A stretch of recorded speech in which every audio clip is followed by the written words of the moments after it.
Bonjour tout le monde. Salut, salut. Alors je vais attendre quelques minutes, peut-être quelques secondes, que tout le monde se connecte. Et aussi si vous pouvez me dire si vous m'entendez bien.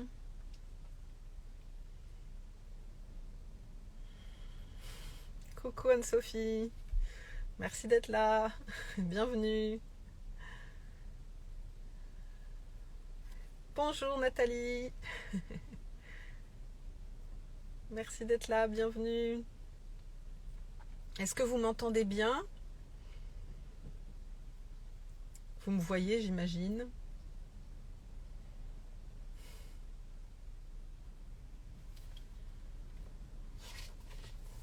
Ok, ça a l'air d'être bon. Super.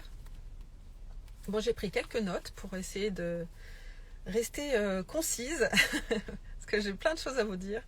Ok, super, merci Anne-Sophie pour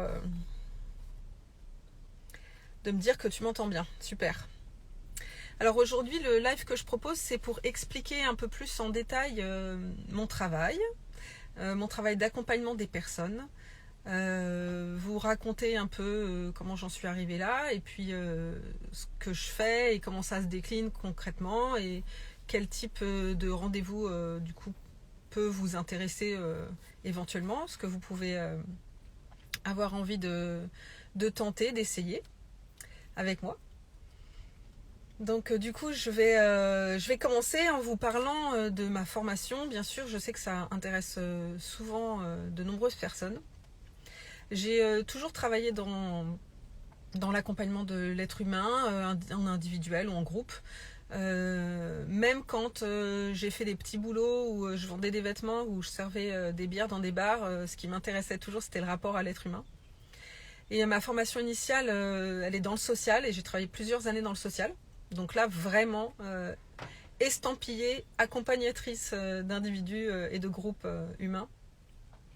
Et puis après quelques années, j'ai voulu me former à nouveau, et j'ai fait une formation de coaching vraiment géniale avec mes formateurs adorés, Lise et Stéphane Witzmann. Vous pouvez d'ailleurs trouver plein d'infos sur eux sur YouTube, sur Instagram, etc.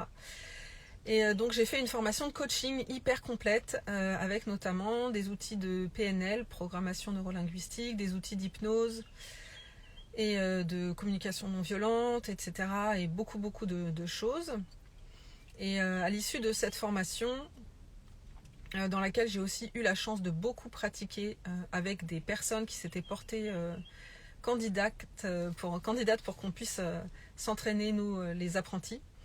J'ai eu la chance de pratiquer de nombreuses heures de coaching entourée par le cadre sécurisé de la pédagogie et de la formation. Ce qui fait qu'ensuite j'ai pu me lancer professionnellement dans cette voie de manière beaucoup plus légitime et sereine. Et donc par la suite, j'ai fait une autre formation d'accompagnement vibratoire. Donc là, qui était plus axée sur toutes les questions énergétiques reliées notamment à l'âme, au chakra. J'ai appris à utiliser les baguettes et le pendule. J'ai appris aussi un peu de lithothérapie, les pierres, etc. Et ça aussi, c'était une formation vraiment très vaste. J'ai aussi d'ailleurs appris les bases de la médecine traditionnelle chinoise, ce qui ne me rend absolument pas médecin, bien entendu, mais j'ai compris la philosophie, et tous ces outils me permettent éventuellement, des outils que je ne pratique pas comme la médecine traditionnelle chinoise, de observer certaines choses et parfois d'orienter mes clients, mes clientes vers un praticien plus spécialisé. Donc voilà les formations que j'ai faites.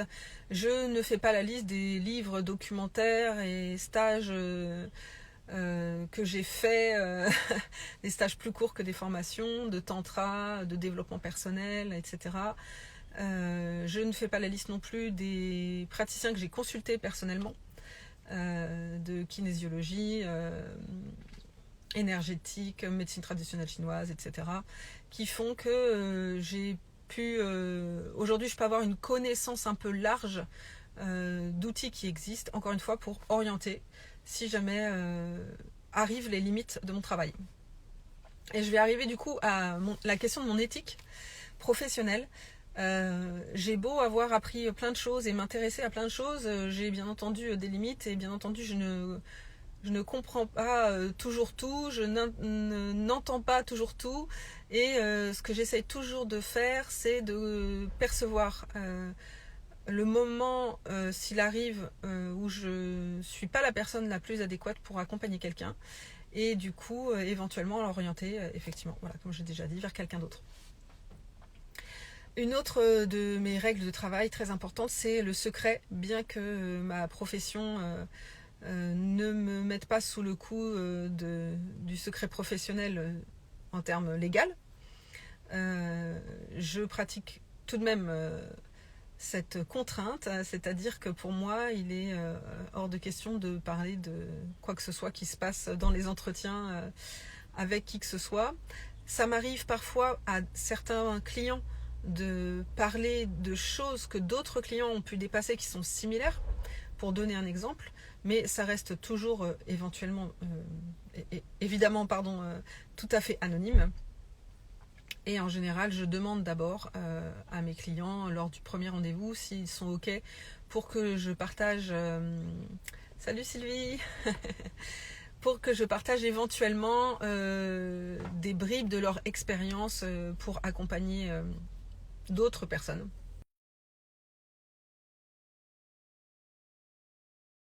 Voilà. Coucou.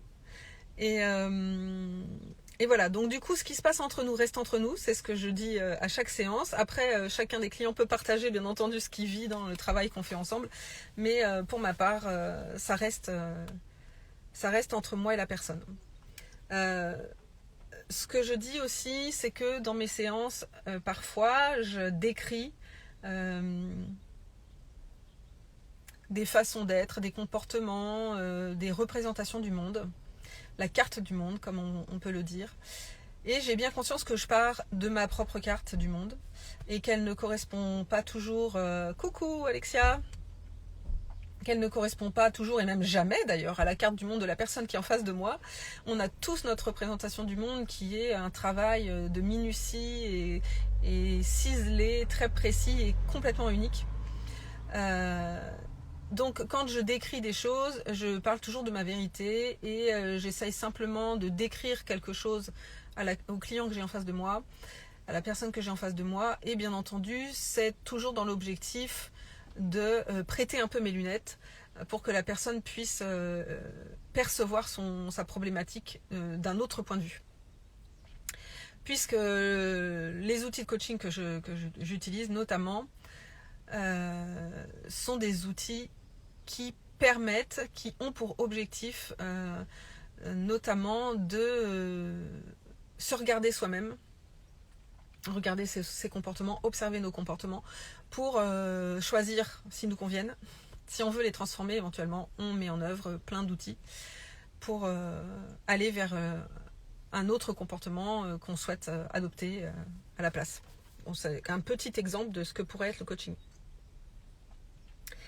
Tout ça pour dire que ma posture de travail aussi, elle est dans le travail commun. C'est-à-dire que encore une fois, moi, je vais être un miroir, je vais être un porteur de messages, un passeur d'informations, mais à aucun moment je fais le boulot à votre place. C'est-à-dire qu'effectivement, ça m'arrive parfois d'avoir des personnes qui sont dans une posture de vouloir demander aux praticiens de résoudre ces problèmes.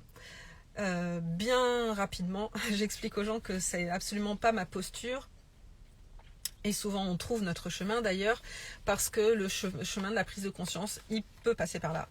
C'est-à-dire que effectivement c'est possible d'aller voir un praticien en lui demandant de résoudre notre problème, comme on irait par exemple chez un dentiste pour qu'il soigne notre carie. En l'occurrence, moi j'essaye de mettre de la pédagogie dans mes accompagnements, c'est-à-dire que j'aime bien l'idée que certes, par moment dans la vie, on peut avoir besoin d'un regard extérieur. Moi-même, comme je l'ai dit tout à l'heure, j'utilise bon nombre de praticiens pour mon bien-être personnel. J'utilise leurs services. Et j'ai perdu mon idée. L'idée, effectivement, c'est ça, c'est que les gens qui viennent me voir, s'ils sont dans l'attente que je fasse à leur place, et ben on va commencer par d'abord travailler sur l'idée que je ne vais pas faire à leur place. Salut Stéphanie. Coucou.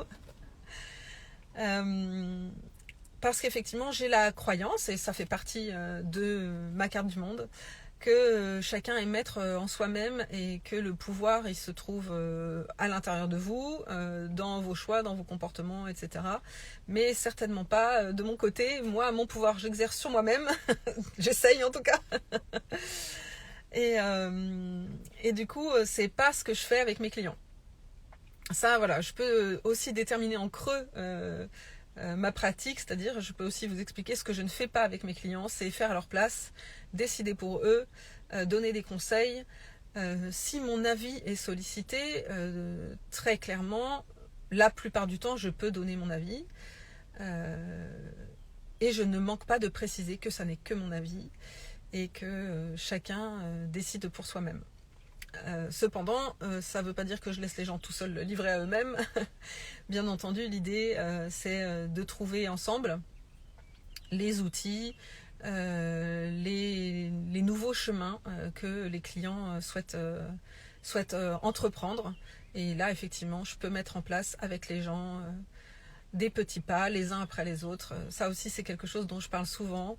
Les petits pas, souvent quand on a une idée en tête ou un problème face à nous, on a l'impression que c'est une montagne et on voudrait rapidement être au sommet ou de l'autre côté, et on ne sait pas trop par quel chemin prendre les choses, et souvent de regarder le plus près de nous possible, éventuellement de regarder nos pieds et de faire le prochain petit pas qui mène ensuite tranquillement en haut de la montagne sans qu'on s'en rende vraiment compte.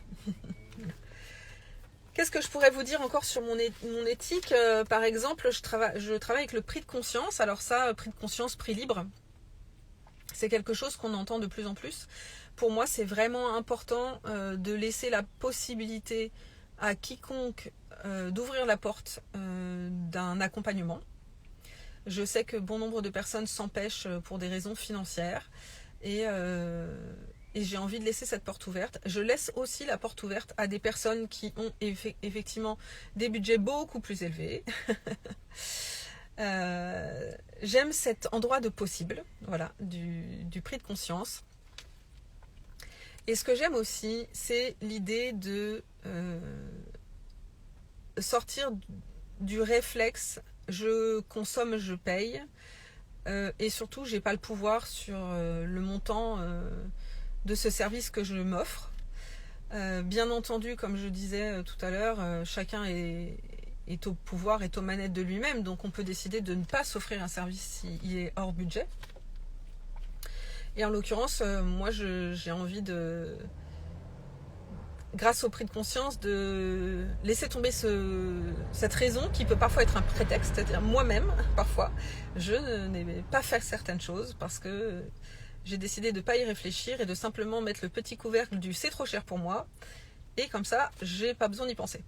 Donc j'aime bien l'idée de se dire, bah c'est forcément pas trop cher pour moi, puisque ça peut être n'importe quel prix. Donc du coup, c'est combien pour moi? Et c'est ça aussi que j'aime bien dans l'idée du prix de conscience, c'est l'idée que combien je peux mettre en vrai, hein, parce que on a certaines rentrées d'argent, on a certaines charges, et combien il me reste à la fin pour m'offrir ce genre de service, et combien je veux mettre en vrai. Et dans ce je veux mettre, il y a la valeur qu'on se donne à soi-même. C'est-à-dire que je crois que quand on s'offre un jean à 10 € ou un jean à 400 €, on ne s'offre pas la même valeur à soi-même en fait. Et quand on s'offre le service d'un praticien, on s'offre quelque chose à soi-même. Et dans ces cas-là, je trouve hyper intéressant de pouvoir établir combien je mets en euros pour moi-même, pour mon bien-être, pour mon mieux-être. Et j'ajoute à ça l'idée aussi, cette idée m'est partie. Bon, en tout cas, pour moi, le prix de conscience, c'est quelque chose qui amène à la réflexion et qui amène à se demander combien je vaux quelque part. Alors bien sûr, quand on est bien d'accord qu'on vaut 0 € ou milliards d'euros, c'est exponentiel, il ne s'agit pas de ça. Mais combien j'ai envie d'investir pour moi. Bien entendu que dans ce prix de conscience, il y a aussi prendre en compte le fait que moi-même j'ai des charges, que moi-même j'ai besoin d'une rétribution pour vivre. Et c'est toute une petite tambouille qui se fait comme ça dans votre tête. Bien entendu, la porte est toujours ouverte pour discuter. J'ai certaines clients qui ont besoin d'établir le prix de la connaissance, le prix de la séance ensemble avant. Et ça, c'est tout à fait possible. D'autres personnes qui, une fois le RIB reçu, réfléchissent dans leur coin et m'envoient le montant qui est juste pour elles. D'ailleurs, certaines personnes, pour plusieurs séances, vont pas forcément donner le même prix parce que leur budget a évolué, parce que, ah oui, c'est ça que je voulais dire tout à l'heure, il y a aussi la valeur de la séance en elle-même, c'est-à-dire que parfois, on a l'impression d'avoir vraiment bossé, de s'être engagé beaucoup, et puis d'autres, peut-être d'avoir plus surveillé les choses, que ça a été moins efficient, bien que je n'ai pas d'obligation de résultat, et ça j'en parlerai aussi un petit peu après. On peut avoir le ressenti d'une différence d'une séance à l'autre, et je trouve intéressant de pouvoir le valoriser aussi, comme quelque chose de fluctuant. Voilà. J'aime bien aussi l'idée de la rétribution différée, c'est-à-dire que je propose aux personnes qui s'en sentent l'idée de m'envoyer la rétribution en euros après une semaine, une dizaine de jours. Et je trouve intéressant l'idée que une fois la porte de la séance refermée, le travail continue à se faire. En revanche, il n'est pas question juste de refermer, de payer, et puis voilà, je passe à autre chose. Et c'est comme si le travail, on pouvait le mettre un peu de côté, et ça, c'est un peu hors notre vie. C'est quelque chose qui est un peu en dehors de notre vraie vie quotidienne.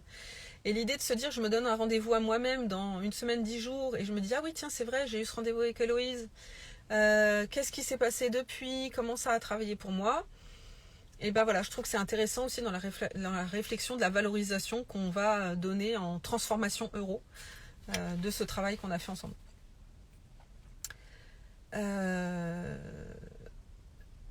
Voilà, donc je crois que j'ai fait le tour par rapport à ça. Je vous ai donc rapidement parlé de mes croyances et de mes convictions. Alors, tout ce qui va être travail de coaching, de psychologie pure, on va dire, on trouve ça dans plein de bouquins, dans plein d'écrits scientifiques. C'est quelque chose que l'être humain a déjà beaucoup exploré, même si je pense qu'il y a encore des montagnes à explorer et que on observe que les études continuent de transformer la vision qu'on a des choses. Aujourd'hui, ce qu'on croyait aujourd'hui de la psychologie humaine n'est plus ce qu'on croyait avant, n'est plus ce qu'on croit aujourd'hui, etc. Mais j'utilise volontairement le mot de croyance parce que, comme je disais au début, c'est toute une question de représentation de ce qu'est la vie, de ce qu'elle nous offre, de ce qu'elle nous propose d'expérimenter. Et voilà, moi j'ai fait beaucoup de recherches, beaucoup d'études, beaucoup de documentation sur tout ce qui va être la psychologie, etc. Et le fonctionnement du cerveau humain et des émotions et de l'interrelation avec d'autres personnes, etc. Et dans mes croyances, j'ai aussi développé, lors de ma dernière formation notamment, tout un système de croyances qui se base beaucoup moins sur des recherches scientifiques, certainement parce que la science s'y intéresse peu, bien que ça se développe. En tout cas, pour ma part, je n'ai pas besoin de ce crédit pour avoir créé mon propre système de croyances et de convictions qui se trouve plus dans le domaine de l'énergétique. Et alors là, j'ai commencé à accéder à tout ce qui est croyances autour de l'âme. Donc l'idée, ça serait que nous sommes des corps incarnés, des âmes incarnées dans un corps physique, dans une durée de vie qui nous est donnée à expérimenter.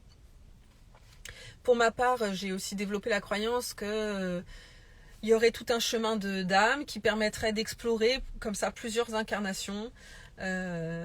Donc, il y aurait des vies avant, il y aurait des vies après. La terminologie, c'est vie antérieure.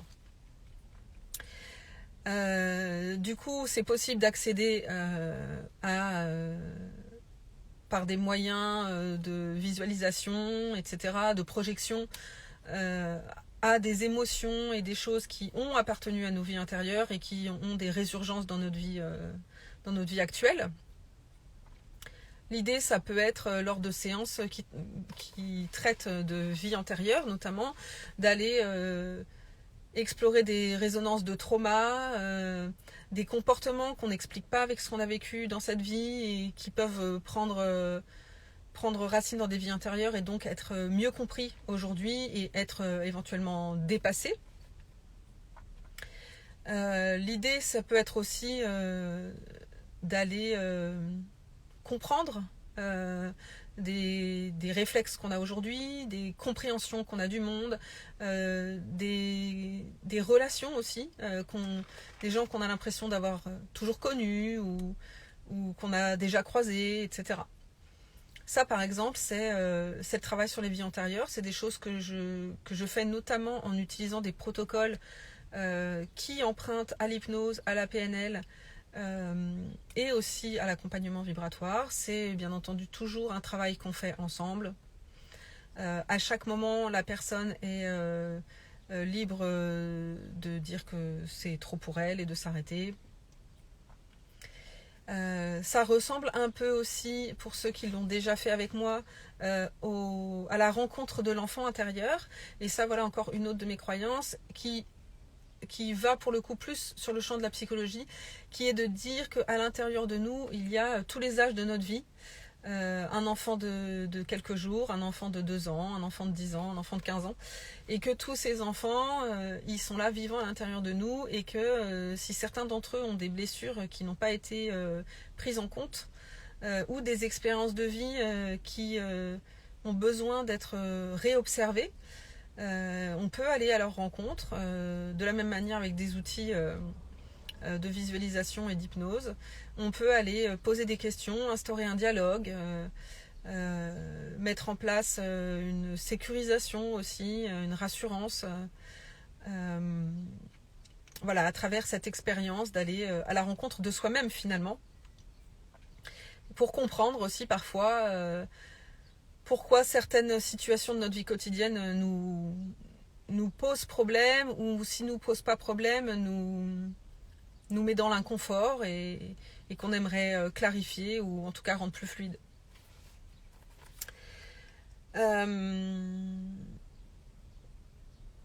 Parmi mes convictions, donc j'ai parlé de l'âme qui s'incarne, la vie qui commence et puis qui se termine et qui recommence éventuellement. Je crois aussi, alors je crois absolument pas au destin prédéterminé. Je crois qu'on est aux manettes. Cependant, j'ai aussi la croyance que si on s'est incarné dans cette vie, c'est on s'est donné un peu des exercices à faire.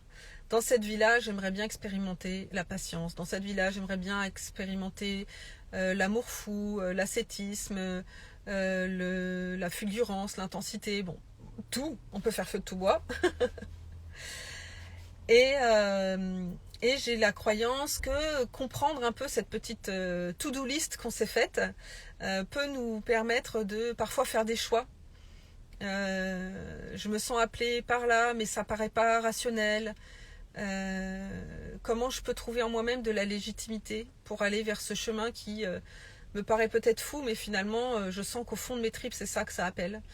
Ou alors un peu à l'inverse, je fais quelque chose qui sur le papier nourrit en théorie beaucoup de choses pour moi, est sécurisant, est valorisant, etc. Et pourtant, après quelques temps, je sens que j'ai un peu fait tour et je sais plus trop par quel bout prendre les choses.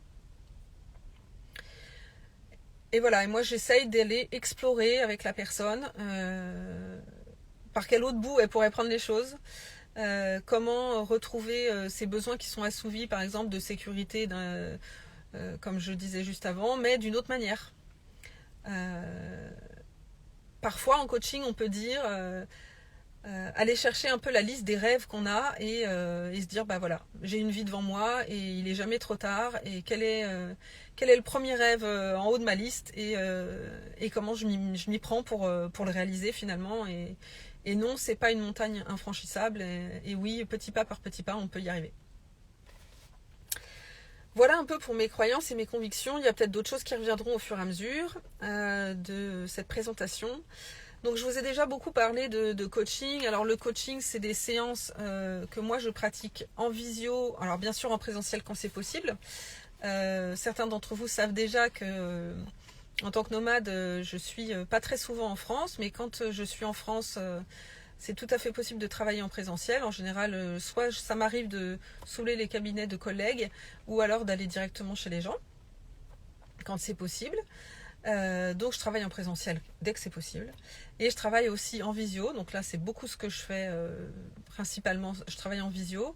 Et je travaille aussi au téléphone, parce que parfois la visio, pour certaines personnes, c'est pas pratique. Et puis aussi dans les cas un peu parfois de rendez-vous d'urgence, on va dire. On en parlera un peu plus tard. Ça m'arrive de faire des entretiens au téléphone aussi. C'est l'occasion, je fais une petite parenthèse, pour moi de dire que j'utilise tous les médias possibles. C'est-à-dire qu'il y a des gens, ils vont être plus à l'aise à l'écrit. Ça m'arrive d'avoir de nombreux échanges par message écrit avec certains de mes clients entre deux séances, et on décoince parfois presque plus de choses que pendant la séance. Ça fait partie du boulot, notamment quand je fais des accompagnements de plusieurs mois. Alors quand c'est des séances à l'unité, c'est autre chose. Mais quand j'accompagne les gens sur plusieurs mois, qu'il y a un engagement comme ça qui est donné mutuel, il y a tout un travail qui est possible entre chaque séance, notamment par message. Donc j'accueille les personnes qui sont plus à l'aise avec l'écrit, j'accueille les personnes qui sont plus à l'aise avec le téléphone, d'autres qui sont plus à l'aise avec la visio. J'ai des clients en présentiel que je ne vois qu'en présentiel.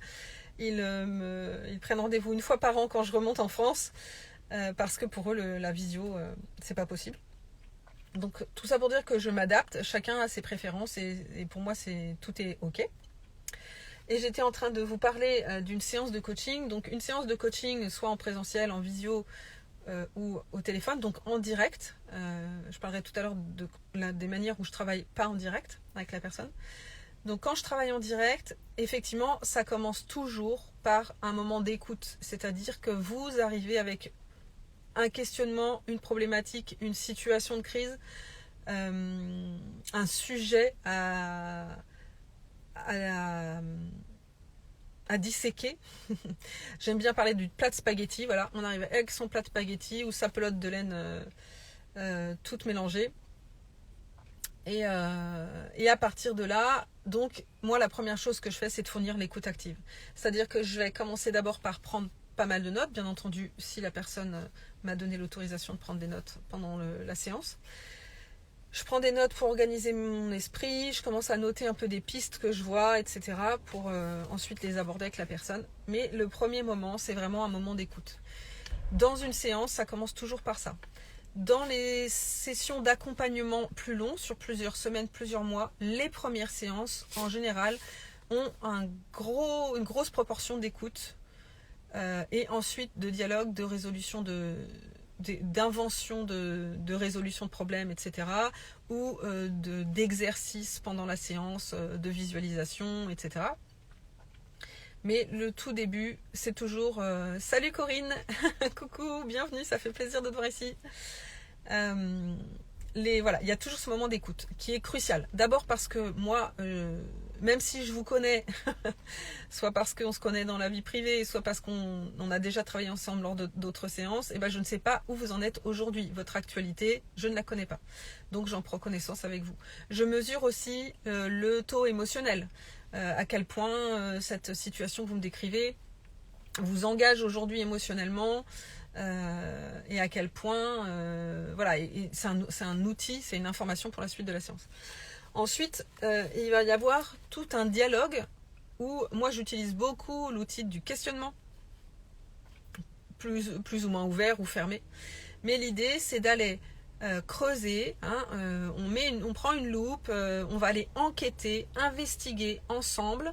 On se retourne ensemble, côte à côte, pour observer ce plat de spaghettis qu'on a face à nous, cette situation qu'on a face à nous, et on va aller observer l'assiette, le contexte.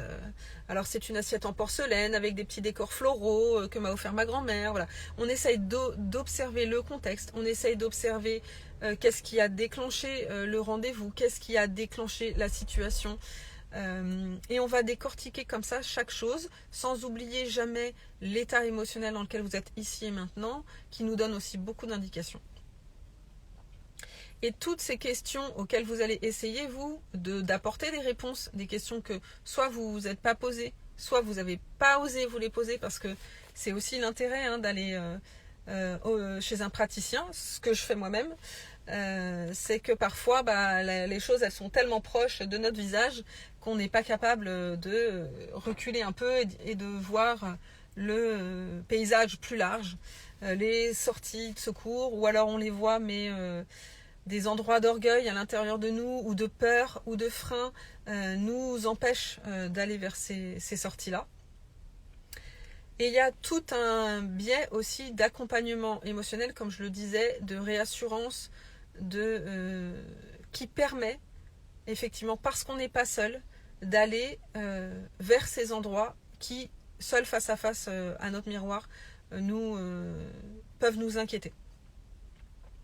J'accompagne donc les prises de conscience, les transformations de regard sur soi-même et sur la situation. Et quand je dis sur la situation, ça veut dire aussi parfois sur le comportement de l'autre en face, parce que bien entendu, on parle aussi beaucoup de vos relations avec votre entourage professionnel, familial, etc. Et parfois, une situation est bloquée parce qu'on n'arrive plus à percevoir la personne en face de soi d'une autre manière que l'interprétation qu'on a fait de ses comportements et de ses positionnements. Donc ce qu'on essaye de faire dans le coaching, si on doit comparer, même si j'aime pas trop parce que je trouve que tout a sa place, avec les accompagnements de psychothérapie pure, on essaye quand même d'aller vers quelque chose de l'ordre de la transformation. C'est-à-dire que il y a l'écoute, bien entendu, mais il y a aussi ce questionnement qui parfois pousse dans les retranchements, dans l'idée qu'aujourd'hui vous venez avec un inconfort et que vous souhaitez faire baisser cet inconfort, voire le faire disparaître. Et pour ça, parfois, souvent, salut Angélique, ma collègue de formation en coaching, ça fait plaisir de te voir ici. J'ai perdu ce que j'étais en train de dire. Oui, que parfois c'est pas facile de voir les choses le caillou qu'on a dans notre chaussure, et d'accepter que dans notre zone de pouvoir est la transformation. C'est-à-dire que une situation parfois qui nous pose problème, dans ce que nous on peut faire dessus, la seule chose qu'on peut faire, c'est changer notre façon d'intervenir dans cette situation, notre façon de la percevoir. Et les outils de coaching aident beaucoup à ça, à observer d'abord comment je perçois cette situation, quels freins m'empêchent de la percevoir différemment, de me positionner différemment dedans, quelle peur et quelles ressources j'ai à l'intérieur de moi, dans le passé, dans mon expérience, dans mes compétences actuelles, dans mes envies pour le futur, quelles ressources j'ai pour parvenir effectivement à me positionner différemment dans cette situation, la percevoir différemment et donc la transformer. Je vous ai beaucoup parlé de zone de pouvoir depuis le début, et effectivement, dans mes croyances, il y a cette idée que face à une situation, on a toujours le choix de l'interprétation qu'on en fait. C'est toujours possible de décider de ne pas prendre mal les choses, par exemple, ou de ne pas se sentir concerné, ou de décider de le vivre plus positivement. Bien entendu, comme je disais au début, ça passe toujours par une écoute, hein, parce que quand il s'agit de domination, d'abus, etc., la première étape, c'est toujours reconnaître le statut de victime de la personne et écouter toutes les blessures, toutes les conséquences que ça a eu sur sa vie. J'ai observé que 100% du temps, y compris pour moi-même, quand on a écouté suffisamment, quand on a épanché suffisamment son besoin de reconnaissance de ce qu'on a vécu en tant que victime, eh bien, on ressent le besoin de passer à autre chose et de reprendre le pouvoir et de se dire ça ne me définit pas en tant que personne. C'est une expérience de ma vie que maintenant je peux mettre dans le passé comme une archive que je peux consulter à tout moment. Mais en tout cas, ça ne détermine plus qui je suis aujourd'hui et mes choix. Donc à ce moment-là, je commence à pouvoir voir la situation différemment. Et vous avez certainement déjà entendu, croiser dans votre vie des personnes qui ont vécu des choses qui pourraient nous sembler atroces et qui, le temps passant, en ont fait des choses merveilleuses qu'elles n'auraient peut-être jamais réalisées sans cette chose atroce qu'elles ont traversée. Au début du chemin, c'est pas drôle à voir, c'est même inacceptable, certainement. Et c'est pour ça qu'il y a tout un tas d'étapes. Pendant une séance, pour quelque chose de pas trop profond ou pas trop ancré ou de pas trop haut émotionnellement, on peut faire toutes ces petites étapes et partir de quelque chose d'inacceptable et arriver à un résultat où on se sent apaisé, en confiance et on perçoit les choses différemment. Bien sûr que quand on va aller travailler des choses un peu plus profondes, un peu plus lourdes, etc., et ben, c'est possible qu'il y ait besoin de plusieurs rendez-vous. J'ai des clients notamment qui ne se lancent pas dans un accompagnement, mais m'appellent tous les 15 jours pour un rendez-vous. Donc au bout du compte, ça finit par faire un accompagnement parce qu'on ne travaille effectivement pas les mêmes choses quand on s'est déjà vu une fois, 2 fois, 3 fois, 4 fois. Et puis j'ai d'autres personnes qui me disent, là j'ai besoin d'un accompagnement. En général, on détermine ensemble de combien de temps on estime qu'on va avoir besoin. Souvent, c'est un peu flou. Alors, on se donne plusieurs mois, mais par contre, on se dit que dans X séances, on fait un point pour savoir où on en est. Il est, pour moi, jamais question d'ouvrir une porte en se disant, bon, bah voilà, maintenant c'est parti, il y en a pour 20 ans de psychanalyse, comme le fait la psychanalyse. Moi, je travaille pas de cette manière-là. J'aime bien quand les choses elles sont cadrées, c'est-à-dire il y a un début, un milieu, une fin. Et si on se dit qu'aujourd'hui on n'est pas capable de voir la fin parce qu'elle est trop loin derrière les montagnes, le brouillard, etc. Par contre, on se dit qu'on se mettra des points d'étape et qu'on regardera le chemin parcouru et la distance qui reste encore avant l'arrivée et on décidera à nouveau de continuer ensemble ou pas.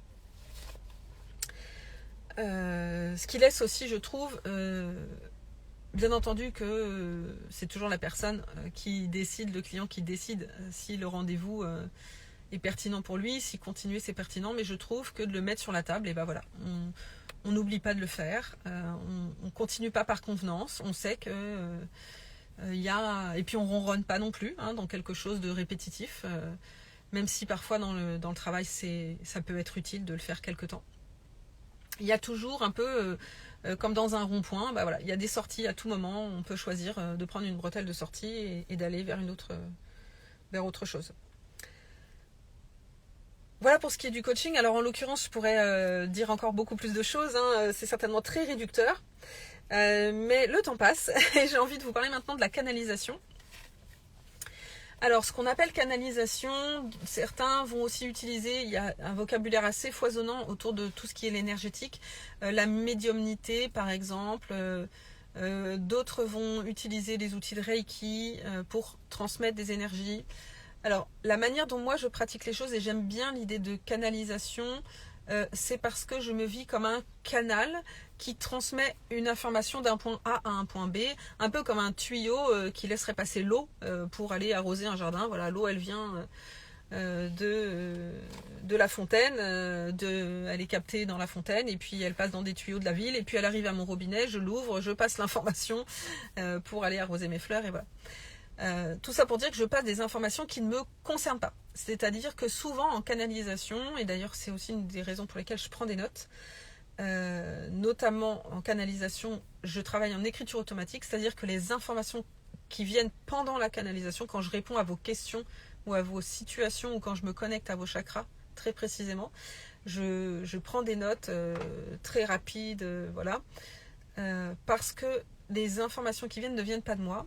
Elles viennent soit de vos guides, soit des guides personnels qui vous accompagnent pour vous aider à vous orienter dans cette vie, soit de guides encore plus personnels qui seraient des personnes défuntes par exemple. Ça m'arrive régulièrement d'avoir une mamie, un papy, parfois des enfants, des frères et sœurs qui seraient décédés avant votre naissance ou des choses comme ça, ou des amis qui sont décédés un peu tôt, etc. Il y a comme ça dans les vies de nombreuses personnes des guides qui sont à côté, qui veillent un peu, voilà, et qui passent des informations. Ça, c'est une des choses qui m'ont permis, la découverte de ces croyances, en plus de la psychologie, qui m'ont permis de comprendre ce que moi, en tant que personne, je vis depuis toujours.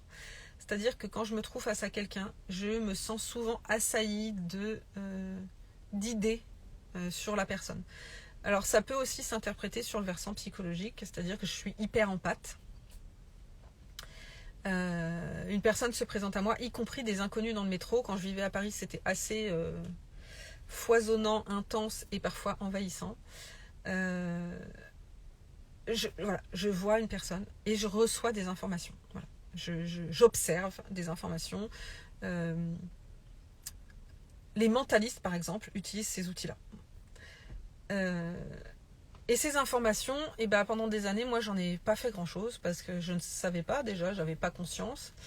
Et puis, j'en ai fait ce que j'ai pu quand je travaillais en tant que professionnelle. J'en ai fait ce que j'ai pu dans le cadre amical, c'est-à-dire qu'effectivement, j'ai toujours été la bonne copine à qui on vient raconter ses problèmes et de chez qui on repart avec plus de clarté et d'espoir. Et j'ai voulu donc professionnaliser ça, et j'ai surtout découvert qu'en énergétique, on appelle ça de la canalisation, et que en fait, ce serait vos guides ou votre âme qui s'exprime à vous à travers moi. Donc moi, je prends ces notes et ensuite je vous les retransmets. Et alors ça, souvent, je le fais dans une séance à distance, c'est-à-dire que je peux le faire en présentiel, ça m'est arrivé encore dernièrement. Et c'est tout à fait possible. J'encourage toujours les personnes à enregistrer la séance parce que bien souvent, moi, j'oublie ce qui a été dit parce que ce sont des informations qui ne me concernent pas. Alors, j'oublie pas la totalité parce que j'utilise aussi mes outils de coaching. Ça, j'expliquerai après dans ces séances de canalisation. Mais en tout cas, voilà, je me connecte à vous, soit parce que vous m'amenez une situation ou des questions très précises qu'on va poser une par une au guide, soit s'il n'y a pas de choses intellectualisées, je me connecte aux énergies corporelles, donc les enveloppes et les chakras, ceci se basant pour moi sur l'idée que tout est vibration énergétique. On le sait, c'est même prouvé par la physique quantique, que les électrons vibrent partout, dans tout le vivant et le non-vivant aussi d'ailleurs. Et qu'on est chacun fabriqué de ces énergies et que ces énergies, elles fluctuent et elles envoient des informations. Est-ce que c'est volontaire, conscient, inconscient? Est-ce que c'est des guides ou est-ce que c'est simplement un système électrique? Voilà, chacun sa croyance et c'est tout à fait ok pour moi. J'ai même certains de mes clients qui ne croient pas du tout à ça et c'est tout à fait ok. En tout cas, voilà, moi la représentation que je m'en fais, c'est que j'ai des sensations différentes. Si c'est une canalisation de votre âme, d'un guide ou d'un ange gardien ou d'un guide ascensionné. Alors les maîtres ascensionnés, c'est des guides universels qu'on connaît tous, les Jésus, les archanges, les Bouddhas, y compris les Martin Luther King décédés, etc. Enfin tous ces humains incarnés qui ont marqué l'humanité de manière spirituelle. Voilà, ils peuvent se présenter parfois et donner des informations. Donc ça, je peux le faire en présentiel et je le fais aussi principalement à distance, c'est-à-dire que on prend rendez-vous, vous et moi, de la même manière que pour un entretien en visio, sauf que vous restez dans votre vie quotidienne et moi je vais me connecter de mon côté. Vous m'avez envoyé à l'avance une photo où vous êtes seul sur la photo, si possible d'ailleurs pas de photo d'autres personnes hein, parce que parfois on se prend en photo dans le miroir, puis il y a les photos de toute la famille autour, donc ça on essaye d'éviter. Ça évite de croiser les flux d'informations, et comme ça on est sûr que les informations viennent de vous et vous concernent. Une photo plutôt d'actualité, hein, parce que si on pose des questions à votre version d'il y a 20 ans, on aura des réponses qui concernent votre version d'il y a 20 ans et pas aujourd'hui. Une liste de questions ou la description d'une situation précise. Si c'est pas le cas, moi, voilà, je me connecte aux enveloppes et aux chakras, comme je le disais, dans tous les cas. L'idée c'est que par contre vous pouvez être au boulot, vous pouvez être en train de faire vos courses, le ménage, regarder un film, dormir, on s'en fiche. C'est par contre de ne pas monter en haut d'une échelle, de ne pas être en train de conduire, de ne pas faire quelque chose qui peut potentiellement vous mettre en danger, parce que si on va au bout de la croyance, on se dit que les énergies dans ces cas-là s'abrassent, et il ne s'agit pas de se sentir un peu déboussolé ou déconcentré et de se mettre en danger. Ça c'est juste la seule limite. Donc disons qu'on prend rendez-vous mardi à 17h et vous êtes en train de faire le repas du soir à la maison, et moi à ce moment-là je me connecte, j'envoie un message sur le canal qui est le nôtre, WhatsApp, Messenger, peu importe, et je dis bonjour, voilà, comme prévu je me connecte aujourd'hui, dès maintenant. Et donc pendant tout un temps je travaille à recevoir ces informations que j'écris sur mon petit carnet au crayon de papier. Une fois que j'ai terminé, je prends mon téléphone et je vous fais des vocaux. J'essaye de faire des vocaux par question ou par chakra, etc. pour que ça puisse être plus facile à réécouter. Souvent, il y a beaucoup d'informations et c'est pour ça que les vocaux, c'est très intéressant, parce que dans les semaines et les mois, voire les années à venir, il est toujours possible de revenir écouter ces vocaux et de se dire « Ah oui, je n'avais pas gardé le souvenir de ce qu'elle avait dit là, de l'information qu'elle m'avait transmise, etc. » Ensuite, je fais donc... ce que font peu de personnes qui pratiquent la canalisation, ça existe, ma formatrice notamment le faisait.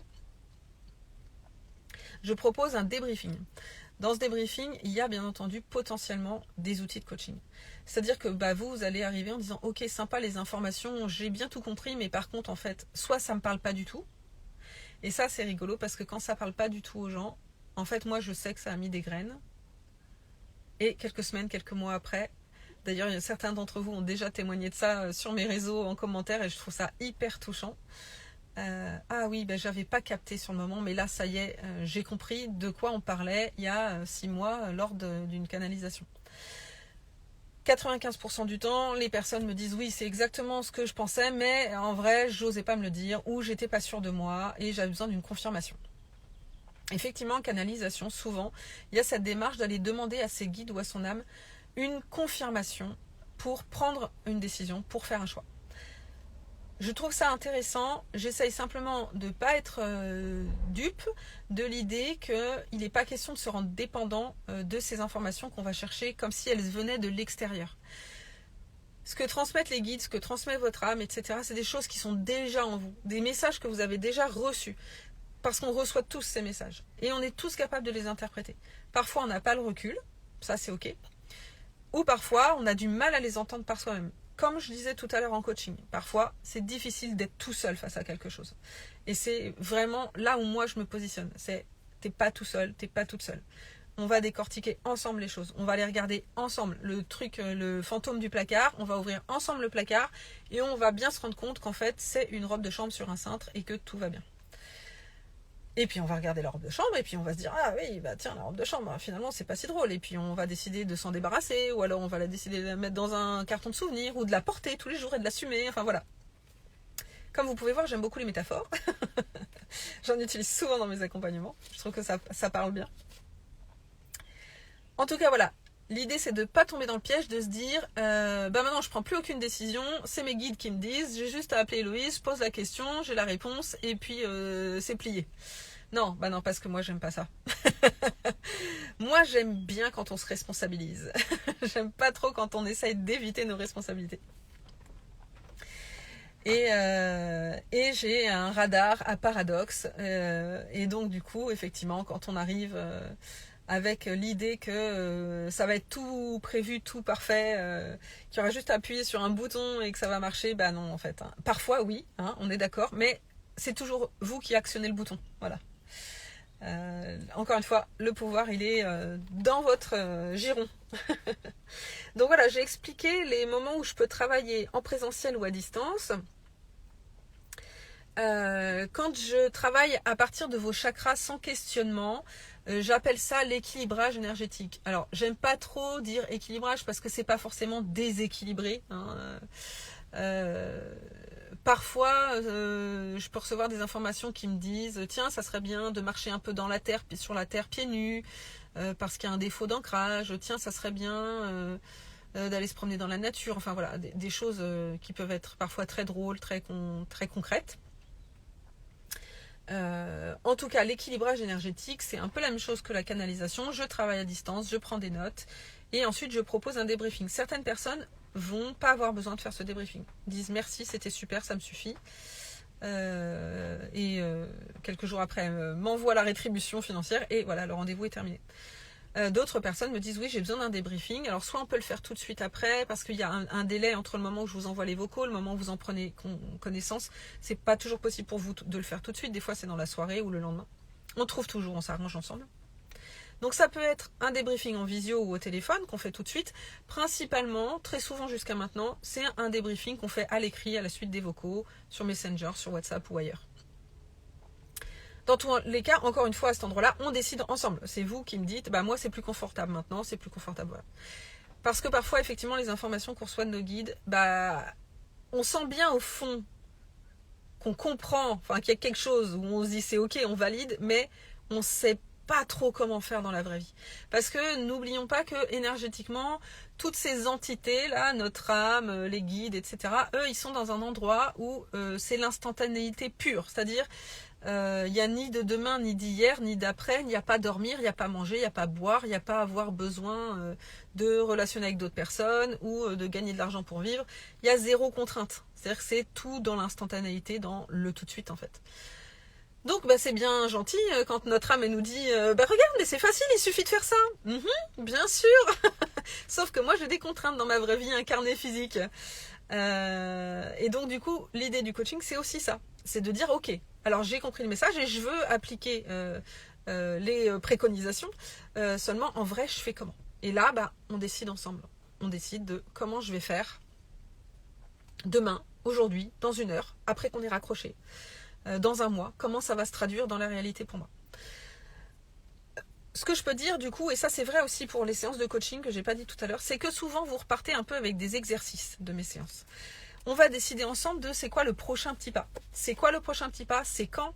Quel jour? À quelle heure? Avec qui? Ça implique des personnes. Est-ce que c'est écrire une lettre à quelqu'un? Est-ce que c'est s'inscrire à un cours de danse qui nous fait rêver depuis longtemps, prendre des informations sur tel sujet, etc. Et l'idée c'est de prendre votre agenda et de vous donner un vrai rendez-vous avec vous-même. Et tel jour, à telle heure, je vais faire telle chose. Je ne suis pas dupe, certains des exercices ne seront pas menés à terme. Et ça a aussi du sens et c'est aussi très intéressant. Quand il n'y a pas de suite dans les séances, bah moi je ne le sais jamais. Vous l'avez fait, vous ne l'avez pas fait. Parfois j'ai un petit message, tiens ça je l'ai fait. Parfois d'ailleurs on se prend un rendez-vous. Tiens, rendez-vous dans 15 jours avec Héloïse et je lui envoie un message pour lui débriefer de ce que j'ai fait en 15 jours. Et dans les accompagnements où il y a plusieurs séances, et ben on fait ça. À la séance d'après, si c'est l'actualité chaude, s'il n'y a pas autre chose qui prend le dessus et qui est prioritaire, on reprend éventuellement, tiens, la dernière fois tu es reparti avec tel exercice, comment ça s'est passé, est-ce que tu les as fait, est-ce que tu les as pas fait, si tu les as pas fait, pour quelles raisons, et du coup ça nous donne des pistes de travail pour continuer à creuser. Je suis pas la maîtresse qui donne des devoirs, dans le sens où il n'y a pas d'obligation à faire ces devoirs, c'est vraiment un engagement envers vous-même. Si vous faites les exercices, ça va vous amener des informations. Si vous ne faites pas les exercices, ça va vous amener des informations. L'intérêt de faire des exercices, c'est que ça peut amener des transformations dans vos comportements, dans vos façons d'être, dans vos façons de vivre les choses. Mais ne pas les faire aussi. Ça peut être, waouh, j'ai réussi à dire non. Ça, en fait, je ne le sentais pas et je me suis écoutée moi-même, j'ai été intègre à moi-même et je ne l'ai pas fait. Et je suis hyper fière de moi. Donc ça a aussi complètement du sens. Ou alors je ne l'ai pas fait parce que vraiment ça me fait trop peur. Parce qu'en fait ça me rappelle quelque chose qui m'avait fait encore plus peur. Et voilà, et on va aller vers des choses et on va aller comprendre.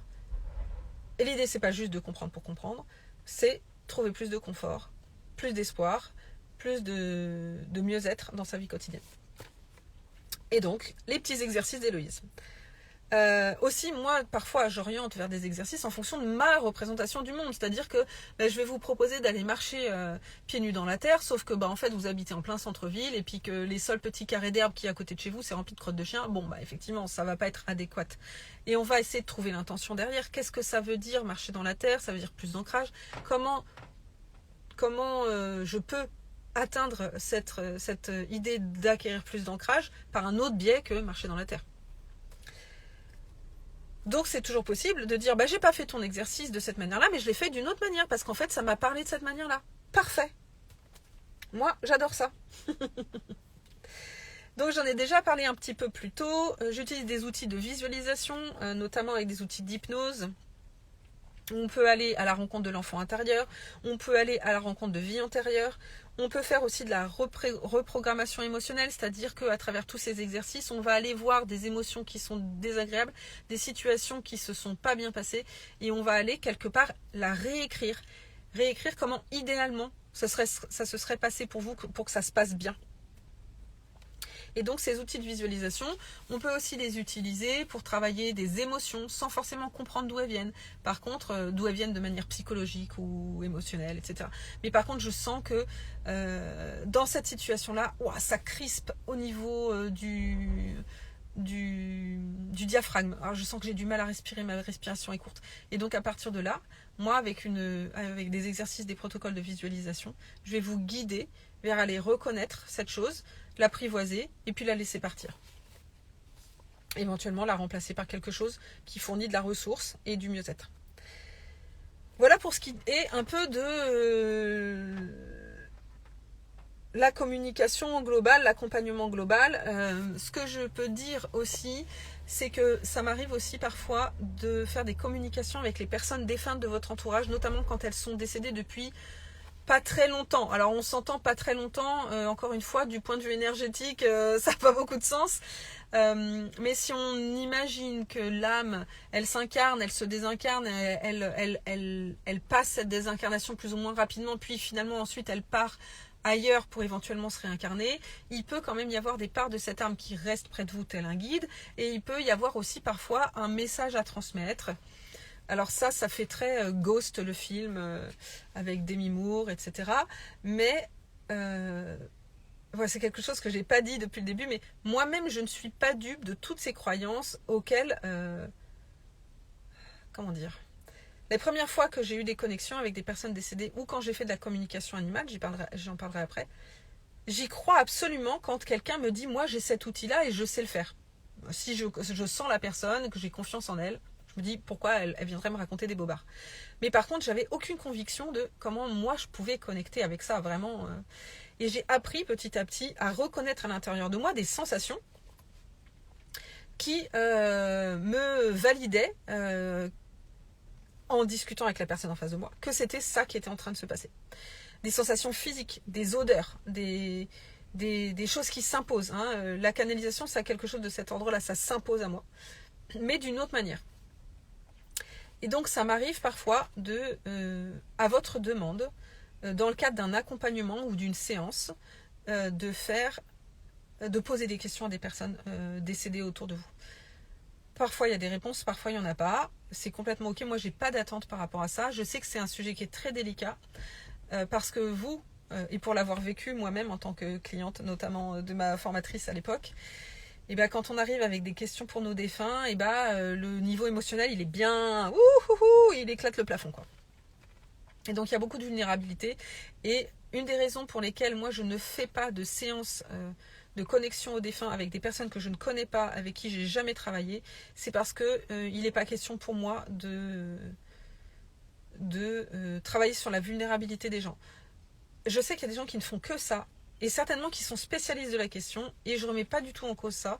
Simplement, moi je ne suis pas spécialiste de la question. Et j'ai observé que les seules fois où j'ai eu accès à des personnes décédées qui avaient un message à transmettre aux clients que j'avais en face de moi, c'est parce que j'étais en train de travailler avec ce client. Voilà. jamais le défunt serait venu me voir en me disant « Trouve cette personne, j'ai des choses à lui dire. » Voilà. Je sais qu'il y a des gens qui travaillent avec les défunts de cette manière-là. Et d'ailleurs, j'ai beaucoup d'admiration et j'aimerais... ça donne envie en tant que professionnel. Mais en tout cas, voilà, moi, ma manière de travailler dans la connexion avec les défunts, c'est que si ça m'est arrivé encore il y a très peu de temps, on était en séance pour tout autre sujet avec une personne et à la fin de la séance, cette personne m'a dit « J'ai quand même une dernière question. Il y a une personne décédée dans ma vie et j'aimerais savoir si elle a des messages à me passer. » Voilà. Donc dans ce cadre-là, c'est complètement ok.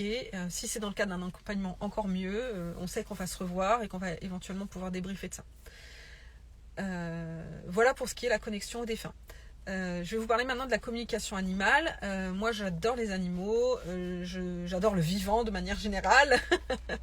Je fais partie de ces gens antispécistes qui croient qu'il n'y a pas de niveau et qu'on fait simplement, nous, en tant qu'humains, partie de ce qu'on appelle la nature, comme si c'était autre chose que nous-mêmes. On en est un élément parmi d'autres. En tout cas, voilà, j'ai dans mon enfance eu des animaux, j'ai été proche des chevaux aussi pendant mon adolescence, etc. Cette connexion à l'animal, elle me paraît évidente. Pour autant, avant de faire cette formation, je ne me pensais pas capable de recevoir des informations de la part d'un animal autre que par observer son comportement, parce qu'il y a des comportementalistes canins qui sont extrêmement perfectionnés, qui observent chaque millimètre de poil qui bouge et qui savent interpréter et lire le comportement des animaux. C'est des spécialistes et des experts et c'est vraiment un travail fabuleux. Je pense que je suis capable d'observer les animaux de la même manière que les humains, de manière hyper empathique. Cependant, de là recevoir des informations de manière en images ou en mots d'humain, je ne pensais pas que j'étais disposée à ça, parce que certainement je ne l'ai pas beaucoup vécu dans ma vie spontanément, parce que je suis tellement absorbée par l'humain. Et dans ma formation, j'ai eu à pratiquer ça, et j'ai été assez subjuguée des résultats que j'ai eus en partant à l'aveugle sur un animal que je ne connaissais pas à partir d'une photo, etc. Et il y avait des questions qui étaient posées au dos que je n'avais pas vues et j'ai d'abord répondu, c'est-à-dire que j'ai d'abord connecté avec l'animal, reçu les informations, noté les informations, puis retourné le papier. Et dans ces informations, il y avait les réponses aux questions qui étaient derrière. Et je vous raconte ça, moi-même, je n'y crois pas. Je me dis, oh là là, c'est gros quand même. Et pourtant, voilà, c'est comme quand le pendule, il finit par fonctionner. C'est comme les baguettes qui m'ont fait tourner un quart d'heure dans un jardin avant que je finisse par lâcher prise pour m'emmener au point qu'on m'avait indiqué de trouver. Les baguettes de sourcier. Et bien voilà, le fait est que j'ai décidé d'accepter cette réalité. Et donc, ça m'arrive aussi de travailler en communication animale avec les animaux. Je ne fais pas les animaux perdus. Je fais uniquement pour des amis et des connaissances ou des clients exceptionnellement. Et pour ça, je ne demande pas de rétribution, notamment parce que je trouve qu'il y a cette question de vulnérabilité. J'essaye par contre d'encourager les personnes quand il y a un animal perdu à elles-mêmes se connecter à leur animal. Si moi, je n'ai pas réussi à récolter d'informations. Par contre, pour la clientèle des gens que je ne connais pas forcément, je fais de la communication animale. Effectivement, si vous avez une situation qui pose problème avec votre animal ou vous sentez que votre animal a des informations à vous passer et que vous n'arrivez pas à défaire le nœud ou à recevoir que c'est brouillé, etc. Voilà. Moi, vous m'envoyez donc pareil une photo, les questions et pareil en écriture automatique, je décris les images que je vois, les réponses que je reçois, etc. et je vous les transmets. Ensuite, on peut éventuellement, pareil, faire un débriefing. Éventuellement, pareil, utiliser des outils de coaching. Parce que quand l'animal, il dit, en fait, moi, la maison, elle me plaît pas, il faut qu'on déménage. C'est pas toujours aussi facile que ça. Et donc, on voit comment on peut trouver un terrain d'entente et quelque chose de réalisable. Ça, c'est quelque chose qui est très important pour moi, qui vient notamment de ma formation de coaching. C'est que je cherche toujours à faire en sorte que la personne en face de moi puisse repartir avec des choses qui sont accessibles et réalisables. L'idée, c'est, on peut prendre de l'espoir, garder de l'espoir, etc. Mais il n'est absolument pas question de laisser repartir les gens avec une liste d'idéaux parfaits, utopiques, génial, ça serait mon rêve idéal, et puis maintenant, débrouille-toi pour atteindre ça. Non, l'idée, c'est vraiment d'aller trouver dans la vraie vie, avec tes vraies contraintes d'aujourd'hui, c'est quoi la première chose que tu peux faire pour commencer à mettre en œuvre tes objectifs. Et ben, je crois que j'ai à peu près tout dit. Il reste la question de l'urgence, effectivement. Alors, avec moi, il est possible de prendre rendez-vous. En général, pour l'instant, j'ai un délai de 1 semaine, 10 jours. Après, on peut mettre de la régularité en place, c'est-à-dire que si on fait un accompagnement, on peut décider qu'on se voit toutes les semaines, à peu près le même jour, à la même heure, etc. Ça, on décide aussi, les régularités, c'est toujours ensemble qu'on décide, et ça peut être fluctuant selon les besoins. Mais j'ai aussi un canal d'urgence, c'est-à-dire que vous pouvez m'envoyer un message. Alors, je vous demanderai si c'est possible de préciser que ça a un caractère un peu urgent. Parce que sinon moi je vais prendre mon petit agenda, si je me rends pas compte, surtout avec un message écrit, qu'il y a une portée émotionnelle un peu forte, je vais vous proposer un rendez-vous pour dans 10 jours et puis voilà quoi. Mais en tout cas, s'il y a un caractère urgent, je laisse toujours des créneaux. Alors ça peut être des créneaux en soirée, ça peut être des créneaux un peu à des horaires un peu farfelus, mais d'abord parce que pour moi c'est seulement le créneau qui reste, et puis pour vous aussi, pour que ce soit possible dans votre organisation déjà prévue. Donc ce créneau d'urgence, vous m'envoyez un message et d'ici, dans les 24 heures, je propose un moment, même si c'est qu'un petit quart d'heure, pour baisser la pression. Ensuite, on peut éventuellement décider de reprendre un rendez-vous plus long pour un peu plus tard, pour creuser un peu les choses. Mais en tout cas, il y a ce canal d'urgence qui permet aussi, alors c'est pas forcément quand on est en crise émotionnelle, mais ça peut être aussi quand là, ça y est, j'ai touché du doigt. Ah, c'est ça ce truc autour duquel je tourne depuis des mois, là je l'ai bien sur le bout de la langue, c'est tout de suite que j'ai besoin de travailler dessus, je vais appeler Héloïse, et ne serait-ce que de l'écrire ou de le dire au téléphone, ah il y a ce truc là que je veux traiter, ça y est, on referme pas le cahier, le classeur il est ouvert, et il attend peut-être quelques heures d'ici demain matin ou demain soir, mais on sait que là on va commencer à s'y atteler. Donc n'oubliez pas ce canal d'urgence. Je sais bien que certaines personnes ne vont jamais oser faire ça. Si moi je me permets de le faire, c'est que ça a du sens pour moi, parce que moi-même en tant que cliente, des fois j'en aurais eu bien besoin, encore aujourd'hui. Et aussi parce que je crois que ça a un grand intérêt de travailler sur le à chaud. Le à froid, ça a du sens, mais le à chaud aussi. On est focus d'une autre manière, voilà. Qu'est-ce que je pourrais dire encore là-dessus ? Oui, voilà, c'est ça. Je pense que quand on aime bien contrôler, on préfère les séances à froid. Et pourtant, quand on fait quelque chose à chaud, et des fois, on va dans des endroits où, justement, on ne se serait jamais laissé à aller. Laisser aller à aller. C'est ça. Parce que ça fait peur, voilà. Mais encore une fois, on n'est pas tout seul quand on prend rendez-vous, notamment rendez-vous avec moi. L'idée, c'est de faire ensemble et de trouver ensemble le chemin vers la sortie. Je crois que j'ai fait à peu près le tour de ce que je vous avais dit et de ce qui vous intéressait. Je vous remercie beaucoup pour cette écoute. Je pense qu'il y aura aussi des gens en replay. Dans ces cas-là, n'hésitez pas à mettre des commentaires si vous avez d'autres questions, si vous avez des remarques, tout est bienvenu. Et puis aussi sur les plateformes, quand on fait des commentaires, la réalité c'est que ça fait encore plus voir les choses. Donc moi, ça me donne de la visibilité. Ça aussi, c'est un cadeau que vous pouvez me faire. Parlez de moi, même si aujourd'hui vous cherchez pas forcément à avoir un accompagnement de ma part ou des séances avec moi. Merci Enzo. Parlez de moi autour de vous, n'hésitez pas, envoyez des liens de mes Facebook, de mes Instagram, donnez mon numéro de téléphone, donnez mon email, n'hésitez pas, hop là ça bouge un petit peu, n'hésitez pas à parler de moi et voilà. Donc là aujourd'hui je vous ai accueilli dans mon bureau puisque je vous avais fait visiter la dernière fois, ça m'a fait plaisir. Maintenant vous pouvez aussi vous projeter, une séance avec moi ça ressemble à ça. Héloïse sur son petit fauteuil avec ses petites couleurs autour d'elle et il y aura d'autres invitations visio comme ça dans mon bureau pour vous parler d'autres choses. Merci Corinne. Et notamment d'un projet que j'ai pour les professionnels de l'accompagnement, de faire des groupes de supervision, mais j'en reparlerai dans une prochaine vidéo. Je vous remercie tous, je vous embrasse beaucoup pour ceux qui étaient présents ici, et puis je vous embrasse aussi pour tous ceux qui regarderont en replay, et à bientôt, ici ou ailleurs. Bye bye!